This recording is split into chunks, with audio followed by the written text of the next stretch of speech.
ಬಂಧುಗಳೇ ನಮಸ್ಕಾರ. ದಿನದ ಎಲ್ಲ ಪ್ರಮುಖ ಸುದ್ದಿಗಳನ್ನು ಹೊತ್ತು ತರುವಂತ ನಾರಂಜ express.com ಗೆ ಸ್ವಾಗತ. ನಾನು ನಿಮ್ಮ MP ಮುದಾಳೆ.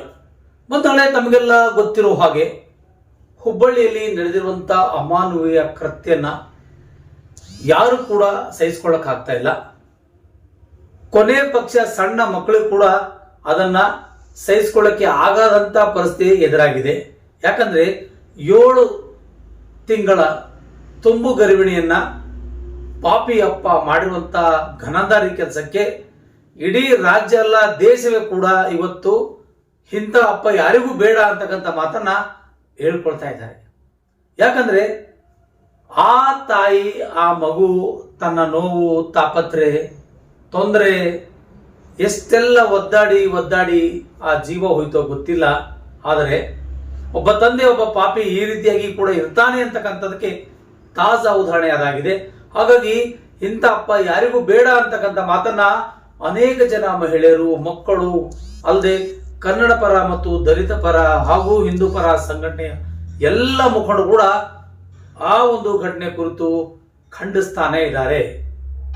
ಯಾಕಂದ್ರೆ ಅದು ಮಾಸುವ ಮುನ್ನವೇ ಎಲ್ಲದಲ್ಲಿ ಏನಾಗ್ತಾ ಇದೆ ಅಂತಂದ್ರೆ, ಈ ತರದ ಒಂದಿಷ್ಟು ಆಗುತ್ತೇನಾ, ಈ ತರದ ಒಂದು ತೊಂದರೆ ಆಗುತ್ತೇನಾ, ನಾಳೆ ನಮ್ಮನೇಲಿ ಆಗುತ್ತೇನಾ, ನಾಡಿದ್ದು ನಿಮ್ಮನೇಲಿ ಆಗುತ್ತೇನಾ, ನಮ್ಮ ಮಗಳು ಬೆಳೆದು ನಿಂತಿದ್ದಾಳೆ, ನನ್ನ ಮಗನು ಬೆಳೆದು ನಿಂತಿದ್ದಾನೆ, ಏನೆಲ್ಲ ಆಗುತ್ತೆ ಅಂತಕ್ಕಂಥ ಸಂಕೋಚದಲ್ಲಿ ಜನರು ಇವತ್ತು ಭಯಪಡ್ತಾ ಕೆಲಸ ಮಾಡ್ತಾ ಇದ್ದಾರೆ. ಆದರೆ ಅಂತ ಪಾಪಿಗಳಿಗೆ ಕಠಿಣ ಶಿಕ್ಷೆಯನ್ನು ವಿಧಿಸಿ ಅವರನ್ನ ಎಲ್ಲ ಒಂದ್ ಕಡೆಯಿಂದ ಅವರಿಗೆ ಈ ಒಂದು ಪೊಲೀಸ್ ಇಲಾಖೆ ಅವರಿಗೆ ಸೂಟ್ಔಟ್ ಮಾಡಬೇಕು ಅಂತಕ್ಕಂಥ ಕೆಲವರು ಅಭಿಪ್ರಾಯಗಳು ಕೂಡ ಹಾಕ್ಸ್ತಾ ಇದ್ದಾರೆ. ಇನ್ನು ಕೆಲವರು ಇಂಥ ಪಾಪಿ ಅಪ್ಪ ಬೇಡವೇ ಬೇಡ ಅಂತ ಹೇಳ್ತಾ ಇದ್ದಾರೆ. ಇನ್ನು ಅನೇಕ ಜನರು ತಮ್ಮದೇ ಆದ ರೀತಿಯಲ್ಲಿ ತಮ್ಮ ನೋವುಗಳನ್ನ ತೋಡ್ಕೊಳ್ತಾ ಇದ್ದಾರೆ. ಅಂತ ಪರಿಸ್ಥಿತಿಯಲ್ಲಿ ಇವತ್ತು ವಿಶ್ವ ಹಿಂದೂ ಪರಿಷತ್ನ ಅಧ್ಯಕ್ಷರಾಗಿರ್ತಕ್ಕಂಥ ಮೊತಾಲಿಕ್ ಆಗಿರ್ಬೋದು,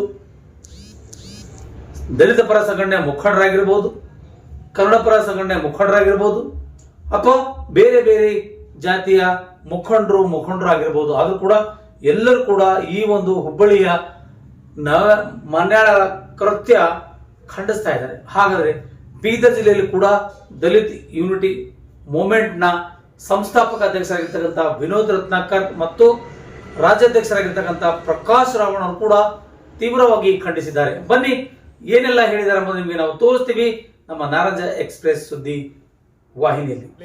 ಹುಬ್ಬಳ್ಳಿ ಜಿಲ್ಲೆಯಲ್ಲಿ ಆಗಿರ್ತಕ್ಕಂಥ ಒಂದು ಅಮಾನವೀಯ ಘಟನೆ, ಅಸಾಮಾಜಿಕ ಘಟನೆ, ಒಂದು ಕೊಲೆ ಆಗಿರೋದು ಜಾತಿ ಕಾರಣಕ್ಕೆ, ಅಂತರ್ಜಾತಿ ವಿವಾಹ ಆಗಿರತಕ್ಕಂಥ ಒಂದೇ ಒಂದು ಕಾರಣ ಇಟ್ಕೊಂಡು ಹುಡುಗಿಯ ತಂದೆನೆ ಹುಡುಗಿಯನ್ನು 20 ವರ್ಷದ ಗರ್ಭಿಣಿ ಹುಡುಗಿಯನ್ನು ಕೊಚ್ಚಿಕೊಂಡಿದ್ದಾನೆ. ಇದು ಅಮಾನವೀಯ, ಒಂದು ಅತ್ಯಂತ ರಾಕ್ಷಸೀಯನಾದಂಥ ಒಂದು ಖಂಡನೀಯ ಘಟನೆ ಆಗಿದೆ. ಆದರೂ ಈ ಕೇಸಲ್ಲಿ ನಾವು ಇಂದು ಮುಂಜಾನೆ ನೋಡಿದಾಗ ಪೇಪರೆಲ್ಲ ಬಂದಿತ್ತು, ಇದರಲ್ಲಿ ಒಂದು ಮರ್ಡರ್ ಕೇಸ್ ದಾಖಲಾಗಿದೆ, ಅವರು ಅರೆಸ್ಟ್ ಆಗಿದ್ದಾರೆ ಅಂತ ಬಂದಿತ್ತು. ಆದರೆ ಇದು ಬರೀ ಮರ್ಡರ್ ಕೇಸ್ ಅಲ್ಲ ಇದು.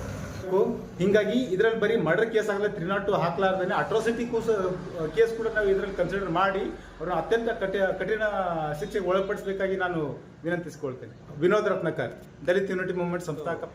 ಕರ್ನಾಟಕದಲ್ಲಿ ಮರ್ಯಾದಾ ಹತ್ಯೆ ಅಂತಕ್ಕಂಥ ಏನು ಸುದ್ದಿ ಹರಿದಾಡ್ತಾ ಇದೆ, ಏನು ಪ್ರತಿಷ್ಠೆಗಾಗಿ ತನ್ನ ಜಾತಿ ಅಭಿಮಾನಕ್ಕಾಗಿ ಸ್ವಂತ ಮಗಳಂತ ನೋಡದೆ ಕರ್ನಾಟಕ ರಾಜ್ಯದಲ್ಲಿ ಏನು ಮರ್ಯಾದಾ ಹತ್ಯೆ ಅಂತಕ್ಕಂಥ ಒಂದು ಸುದ್ದಿಯನ್ನು ಇಡೀ ರಾಜ್ಯದಲ್ಲಿ ಹರಿದಾಡ್ತಾ ಇದೆ. ಏನು ಸ್ವಂತ ತಂದೆ ಮಗಳನ್ನೇ 7 ತಿಂಗಳ ಗರ್ಭಿಣಿ ಇದ್ರೂ ಕೂಡ ಒಂದು ಆ ಜಾತಿ ಅಭಿಮಾನ, ಅವನಿಗೊಂದು ಜಾತಿ ಅಭಿಮಾನ ಮತ್ತು ಆ ಅಂಧಭಕ್ತಿ ಯಾವ ರೀತಿ ಇತ್ತಂದ್ರೆ, ಮಗಳಂತ ನೋಡದೆ ಕೂಡ ಮರ್ಯಾದೆ ಉಳಿಸ್ಕೋಬೇಕು ಅನ್ನೋ ಸಮಾಜದಾಗ ತಲೆ ಎತ್ತು ಬದುಕಬೇಕಂತ ಒಂದು ಏನೋ ಇಂಟೆನ್ಷನ್ ಇಟ್ಕೊಂಡು ಕೊಂದಿದಾನ. ಇಂಥ ತಂದೆ ಯಾಕೆ ಮಗಳಿಗೆ ಕೂಡ ಸಿಗಬಾರ್ದು? ಪಾಪ ಹೆಣ್ಮಗಳ ದುರ್ದೈವ. ಇಂಥ ಒಬ್ಬ ಏನು ಕುಲಗೇಡಿ ತಂದೆ ಸಿಕ್ಕಿ ಅವ್ರ ಕೈಯಿಂದನೇ, ಸ್ವತಃ ತಂದೆ ಕೈಯಿಂದನೇ ಹತ್ಯೆ ಆದಳು. ಇದು ಈಗಾಗಲೇ ರಾಜ್ಯಾದ್ಯಂತ ಸುದ್ದಿಯಾಗಿದ್ದು. ಇದನ್ನ ಕೂಡಲೇ ಪೊಲೀಸ್ ಇಲಾಖೆ ಏನು ಅಂತಂದ್ರೆ ಮರ್ಡರ್ ಅಂತ ಕನ್ಸಿಡರ್ ಮಾಡಬಾರ್ದು. ಇದನ್ನ ಜಾತಿ ಆಧಾರಿತ ಏನು ಕೊಲೆ ಮಾಡಿದಾನೆ, ಈ ಒಂದು ಪ್ರಕರಣ ನಮ್ಮ ಕರ್ನಾಟಕ ಅಲ್ಲ, ಇಡೀ ಭಾರತ ದೇಶದ ಮಾನವ ಕುಲಕ್ಕೆ ಅವಮಾನಕರ, ತಲೆ ತಗ್ಗಿಸುವಂತ ಪರಿಸ್ಥಿತಿ ಎದುರಾಗಿದೆ. ಯಾವ ಹೆಣ್ಣು ಕೂಡ ಯಾವೊಬ್ಬ ಇಷ್ಟ ಇದ್ದಂಥ ಹುಡುಗನಿಗೆ ಇವತ್ತು ಪ್ರೀತಿ ಮಾಡಿ ಮದುವೆ ಆಗಲಿಕ್ಕೆ ಹೆದರ್ತಾ ಇದ್ದಾರೆ. ಇಂಥ ಪರಿಸ್ಥಿತಿಯಲ್ಲಿಂದ ಈ ಮಾನವ ಕುಲಕ್ಕೆ ಕಳಂಕ ಬರ್ತದ.